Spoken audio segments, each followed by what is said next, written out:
เรื่องกำพร้าพญาดีแต่กี้แต่ก่อนล้นนานมาแล้วมีพญาเมืองหนึ่งสืบราชสมบัติแทนปู่ย่าตายายมาได้หลายแสนคนพญาเมืองนี้อุดมสมบูรณ์ไปด้วยข้าวของเงินทองพร้อมทั้งสัตว์สานานาประการพญามีลูกชายโทนคนหนึ่งดาวจึงหักลูกชายปานแก้วตาดวงใจมุดบ่ให้ไตให้บ่ให้ตอมบ่ให้เฮ็ดเวียกอะไรเพราะย่านลูกจะลำบากชายคนนี้เกิดอยู่บนกองเงินกองคำมีสาวใส่เบาใส่มากมายพอแต่อาปากว่าอยากกินหยังอยากไรหยังก็มีคนเอามาให้ทันทีเมื่อพ่อแม่เฒ่าแก่ชราลงชายคนนี้ก็เลยขึ้นเป็นพญาแทนพ่อตามธรรมเนียมเมื่อหนึ่งพญาได้รับสารจากประชาชนเพื่อไปหาฟังการสืบสวนคดีของนักโทษเวลาสืบสวนคดีไล่ยินจ่าสารถามนักโทษว่าบ่แม่นมึงกี่ตัวเขาบอกนักโทษตอบว่าบ่ข้าน้อยบ่ได้ตัวแม่นแท้บ่จ่าสารย้ำถามคืนอีกนักโทษยืนยันว่าแม่นแท้ข้าน้อยบ่ได้ตัวถ้าเขาในตัวขอให้ข้าน้อยบาปขอให้ข้าน้อยตายให้พาหากินข้าน้อยก็ได้พญานั่งฟังด้วยความงงเพราะบ่เข้าใจว่าจ่าสารบอกถึงเรื่องหยังพญานั่งคิดหาคำว่าตัวแม่นหยังคิดแนวไรก็บ่ออกสอบแนวไหนก็บ่ได้กลับคืนเมื่อถึงราชวังจึงเอิ้นเสนาอามาตย์เข้าพบแล้วถามเสนาอามาตย์ว่าพวกสูหูตัวบ่ถ้าหูตัวให้กูฟังเบิ่งดูเสนาอามาตย์ตอบเป็นเสียงเดียวกันว่าพวกข้าน้อยบ่ฮู้ตัวเมื่อได้ยินเสนาอามาตย์ตอบว่าบ่ฮู้พญาจึงมีความสนพระทัยเพิ่มขึ้นเติมอีกเมื่อต่อมาพญาได้ออกใบอาญาประกาศว่าถึงบ่าวไพราษฎรทุกๆคนถ้าผู้ใดฮู้ตัวเชิญมาตัวกูจะให้ก่อนค่ำทอหน่วยหมักฝักใหญ่จากนั้นพญาได้สั่งให้เสนาอามาตย์ไปประกาศเปล่าตามหัวเมืองหน่อยใหญ่ให้ตัวถึงกันเวลาผ่านไป3 เดือนบ่าวไพราษฎรบ่มีไผกล้ามาเสนอตัวเพราะการตัวพญาเป็นเรื่องที่ผิดการตัวพญามหากษัตริย์ยิ่งเป็นความผิดหนักต้องถูกลงโทษหลังนั้นจึงบ่มีไผกล้ามาตัวพญาจึงสั่งให้เสนาอามาตย์ไปประกาศให้ถึงคนทุกข์จนอยู่ตามหัวฝายปลายลานอยู่หัวไห้ปลายนามีท้าวกำพร้าผู้หนึ่งทุกข์จนที่สุดบ่มีบ่อนเพิ่งพาอาศัยจึงไปอาศัยอยู่เถียงนาหน่อยแห่งหนึ่งซึ่งห่างไกลจากบ้านท้าวกำพร้าได้ยินคำประกาศก็เก็บเอาไปนอนคิดจนหมดคืนในที่สุดก็ตัดสินใจจะไปตัวพญาเพราะคิดว่าตนเป็นคนทุกข์บ่มีหนทางไลที่จะหาเงินหาทองไล่ไปตัวพญาถ้าโชคดีก็ได้เงินถ้าโชคร้ายก็ถูกลงโทษก็บ่เป็นหยังเพราะตนบ่มีหยังที่ต้องเป็นห่วงว่าแล้วท้าวกำพร้าก็ได้นอนหลับเสือไปเช้าของมื้อใหม่ต่อมาท้าวกำพร้าก็ออกจากเถียงนาไปแต่เช้าเพื่อไปเสนอตัวกับเสนาอามาตย์ของพญาอยู่ในบ้านแห่งนั้นเสนาอามาตย์เห็นกำพร้าผู้นี้ไปเสนอตัวว่าขออาสาไปตัวพญาเสนาอามาตย์ก็ดีใจฝ่าวพากำพร้าไปหาเมืองของพญาเมื่อขึ้นไปถึงราชวังของพญาเสนาอามาตย์ก็พาเข้าเฝ้าพญาทันทีพญาทราบเรื่องว่ากำพร้าผู้นี้คันอาสามาตัวพญาก็ดีใจจึงสั่งให้เสนาอามาตย์จัดห้องนอนที่ดีที่สุดให้แก่กำพร้าเสนาอามาตย์แปลกใจแต่ก็คิดว่าเป็นวิธีการปราบปรามคนขี้ตัวของพญาและคิดนำกำพร้าว่ากำพร้ามีฤทธิ์มีเดชอันใดจึงกล้ามาตัวพญาหาบ่อนตายแท้ๆทั้งนี้ก็เพราะว่าเสนาอามาตย์บ่ฮู้ว่าพญาบ่ฮู้คำว่าขี้ตัวในค่ำคืนมื้อนั้นพญาได้สั่งให้เสนาอามาตย์ เจียมจัดพาเขาด้วยอาหารที่อุดมสมบูรณ์เพื่อต้อนรับกำพร้าพร้อมนั้นเขาสั่งให้เสนาอามาตย์ว่ามื้ออื่นแต่เช้าให้ตีของบางหลวงเรียกโฮมเสนาอามาตย์และไพฟ้าดาษฎรประชาชนทั้งหลายมาฟังคำกี่ตัวจากกำพร้าคืนนั้นกำพร้านอนบ่หลับหมดคืนทั้งคิดหาคำตัวที่จะมาตัวพญาทั้งคิดว่ามื้ออื่นนี้จะเป็นวันตายของกูเป็นแน่แท้แต่กูก็บ่กินแหนงหยังเพราะกูไล่กินอาหารที่แซ่บและนอนบ่อนที่ดีที่สุดแล้วมื้อต่อมาบ่าวไพดาษฎรและเสนาอามาตย์ได้แห่กันมาเต่าโฮมอยู่เดินบ้านอย่างหนักหนาครับขังเพราะไผๆก็สนใจในเรื่องกำพร้าสิมาตัวพญาในเวลารอท่าเสนาอามาตย์และไพพาลสลอนไล่สนทนากันบางคนก็ว่าบาดนี้แล้วบักกำพร้าสิคอขาดบางคนก็ว่ากำพร้าคิดจังใดถึงกล้ามาตัวพญาหาบ่อนตายแท้ๆเนาะบางคนก็ว่าเรื่องนี้เป็นเรื่องที่แปลกบ่เคยมีในประวัติของพญากำพร้านั่งฟังและรอท่าพญาด้วยหัวใจต่ำเขาพอถึงเวลาพญาก็ลงจากหอปราสาทดาษสว่างโดยมีเสนาอามาตย์แห่แหนแผ่นกลางมาเมื่อพญามาถึงเสนาอามาตย์ได้ขึ้นประกาศจุดประสงค์ของการโฮมชุมนุมให้ทุกคนรู้อย่างแจ่มแจ้งแล้วเชิญกำพร้าขึ้นตัวท้าวกำพร้าฝ่าวลุกขึ้นยกมือไหว้พญาและเสนาอามาตย์แล้วกล่าวว่าต่อไปนี้ข้าน้อยขออนุญาตกล่าวคำตัวพญาขอให้เสนาอามาตย์และประชาชนทุกคนจงเป็นสักขีพยานเรื่องจิตตัวมีอยู่ว่าพ่อแม่ของข้าน้อยเป็นคนทุกข์จนให้บ่หนาหน้าบ่เฮ็ดทุกมื้อมีแต่เฮ็ดตังไปติดสร้างมาขายพญาสนใจจึงถามว่าเพิ่นเฮ็ดตังไปติดสร้างแนวใดโลยข้าน้อย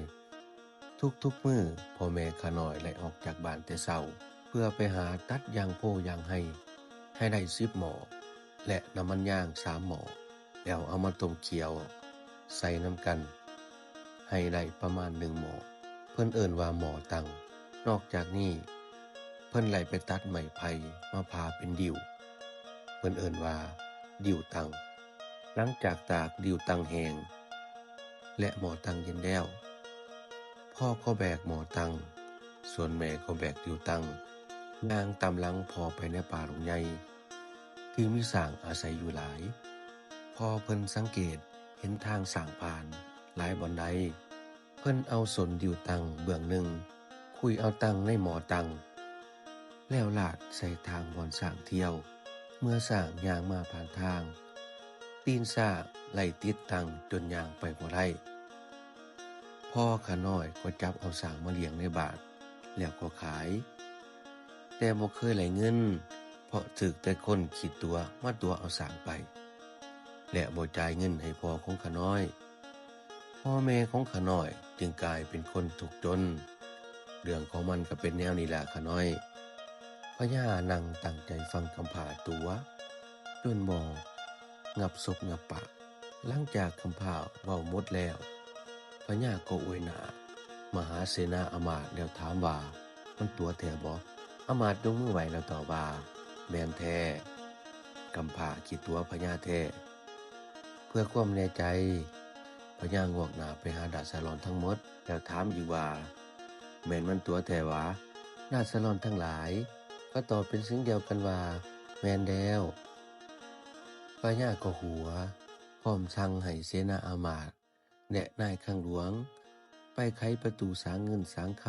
ำเพื่อเอาก่อนค่ำทอหมักฝักใหญ่มามอบให้กำพร้าตามสัญญาพร้อมทั้งว่ากำพร้ามึงเก่งหลายมื้ออื่นให้มึงมาตัวให้กูฟังอีกเลยกำพร้ายกมือไหวพร้อมทำตอบว่าโลยข้าน้อยเป็นอันว่ากำพร้าไล่นอนอยู่ลาดสว่างของพญาอีกคืนหนึ่ง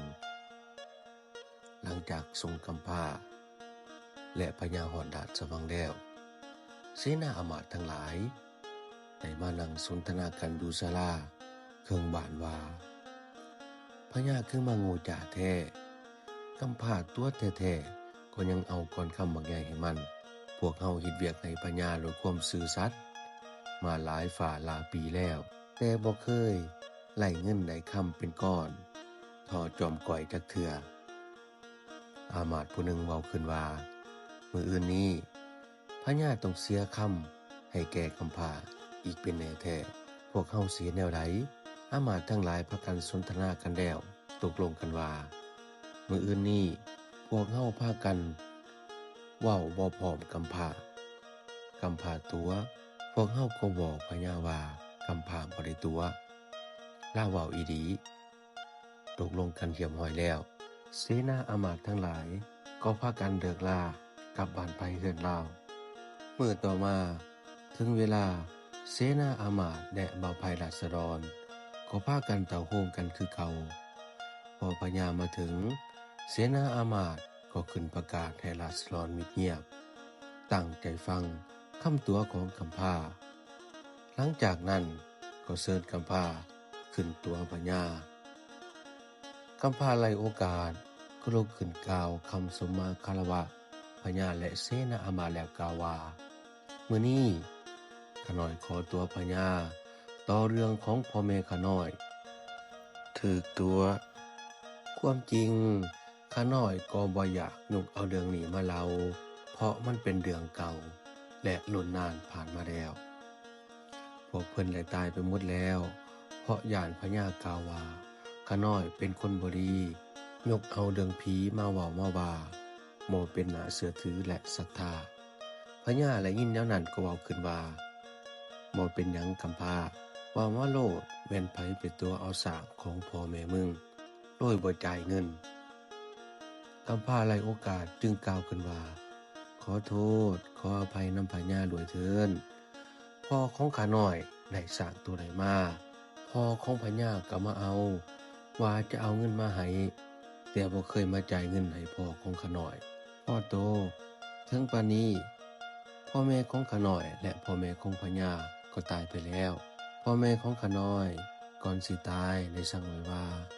ให้ข้าน้อยมันทวงถามเอาเงินค่าสร้างนำพญาข้าน้อยจึงเดินทางมาถามเอาเงินค่าสร้างของพ่อข้าน้อยนำพญานี่แล้วเรื่องของมันก็เป็นแนวนี้แหละข้าน้อยหลังจากกำพร้าเว้าเบิดพญาก็อวยหน้าไปถามเสนาอามาตย์และบ่าวไพราษฎรทั้งหมดว่าแม่นกำพร้าตัวแท้บ่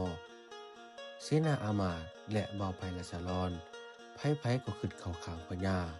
บ่อยากให้พญาเสียคำก่อนบักใหญ่ให้แก่กำพร้าอีกจึงตอบเป็นเสียงเดียวกันว่าบ่กำพร้าบ่ได้ตัวพญาเรื่องที่กำพร้าเล่ามาเป็นความจริงพญาอวยหน้ามาหากำพร้าแล้วว่ากำพร้ามื้อนี้เจ้าบ่ได้ก่อนค่ำจากข่อยเพราะเจ้าบ่ได้ตัวข่อยกำพร้าไล่โอกาสจึงถามว่าเรื่องนี้เป็นเรื่องจริงหลังเสนาอามาตย์และบ่าวไพราษฎรกล่าวอย่างยืนมานั้นพญาบ่ได้จ่ายเงินค่าคิดตั๋วแต่ต้องจ่ายเงินค่าสร้างให้แก่ข้าน้อยเพื่อไปเฮ็ดบุญศีลกินทานให้พ่อของข้าน้อยถ้าบ่หลังนั้นพ่อแม่ของพญาอาจจะเป็นบาปตกนรกบ่ได้ขึ้นสวรรค์สันดาวดึงส์บ่ได้ไปเกิดไปขานเหมือนเพิ่นเหมือนทานพญานั่งมีอยู่คราวหนึ่งแล้วกล่าวขึ้นว่ามึงเว้ามาเบิ่งดูว่าพ่อแม่มึงใครสร้างให้พ่อกูจักโตตัวใหญ่จักโตตัวน้อยจักโตเป็นราคาทั้งหมดเท่าไรกูจักจ่ายใส่แทนให้มึงทั้งหมดกำพร้าก็ตอบว่าข้าน้อยบ่ฮู้ว่ามีสร้างจักโตราคาเท่าไรเพราะพ่อของข้าน้อยสั่งไว้ว่าสร้างของพญามีจักโตแม่นของพ่อข้าน้อยทั้งเบิดและเพิ่นบอกว่าราคาที่ตกลงซื้อขายกับพ่อของพญาสร้างใหญ่ราคา 400,000 ตำลึงส่วนสร้างน้อยราคา 200,000 ตำลึงพญาหน้าแดงขึ้นแล้วสั่งให้เสนาอามาตย์ให้สูไปนับเบิ่งสร้างทั้งหมดว่ามีจักโตตัวใหญ่จักโตตัวน้อยจักโตแล้วคิดไหลออกมาเป็นจักแสนตำลึงให้นายข้างล้วนเบิกจ่ายให้กำพร้าทั้งเบิดพ่อเว้าสุดความ พญาก็ก้มหน้าออกจากชุมนุมกลับคืนสู่ราชวังบรรดาเสนาอมาตย์ทั้งหลายย่างแห่กันตามหลังพญาไปราชวังเพื่อขอเข้าเฝ้าและกราบทูลพญาว่าขอเรศะพญาเป็นเจ้ากำพร้าบ่ได้ตัวก็จะจ่ายเงินให้กำพร้าอยู่หรอกว่าพญาตอบด้วยเสียงอยากหายว่าบ่ได้จ่ายเงินค่าตัวก็ต้องจ่ายเงินค่าสร้างเพราะมันเป็นความจริงพวกสูก็ยืนยันว่ามันเป็นความจริงบ่แม่นหรือเสนาอามาตย์มิตรบ่ปากพร้อมทั้งยกมือเกาหัวหยอกๆพญาเห็นดังนั้นจึงบอกต่อว่าเมื่อเป็นความจริงเช่นนั้นก็จำเป็นต้องได้จ่ายเงินค่าสร้างให้แก่กำพร้าถ้าบ่หลังนั้นพ่อของกูก็จะไปตกนรกมกใหม่บ่ไหลไปเกิดไปขานลำบากในเมืองเพิ่นกูสั่งแล้วก็สิปฏิบัติษาพญาว่าแล้วเสนาอามาตย์ทั้งหลายก็พากันไปนับศักดิ์ทั้งหมดของพญาแล้วนำมากินไหลเป็นราคาคำทั้งหมด1 โกฏ 400,000 ตำลึงแล้วมอบคำจำนวนทั้งหมดให้กำพร้าตามคำสั่งของพญากำพร้าและคำหลายจนเอาไปเฮือนบ่หมดจึงได้ซื้อซากซื้อมา